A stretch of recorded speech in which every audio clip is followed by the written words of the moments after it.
Newham has just 16 environmental health officers. The council admits they would need 47 inspectors to be able to check all shops, restaurants and multi-occupancy houses like this one. In spite of the squalor here, the greatest risk is from fire. The lack of inspectors has meant Newham can only act on complaints. They can ill afford the time to check places on spec.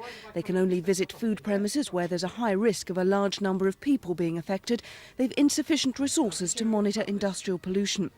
There's now a sizable backlog on private housing inspections.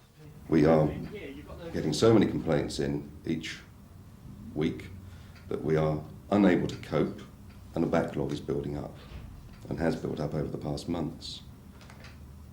Similarly, we do have difficulties with food premises. We are not doing any routine inspections of food premises or indeed inspections under the Health and Safety at Work Act. We are simply responding to complaints, that is all. But if the council admits to failing in their legal obligations, the Institute of Environmental Health Officers goes further. The fact that they can't retain a sufficient number of environmental health officers does directly put people's health at risk. I'm quite certain of that, not only in Newham but nationally. But ironically, it's not the local authorities' fault necessarily that they can't retain sufficient personnel to fulfil the need. There is this chronic national shortage which is worsening. The demand is increasing, as I already said, yet the colleges, and that's where the bottleneck is, are not producing the production line of officers to meet the requirement.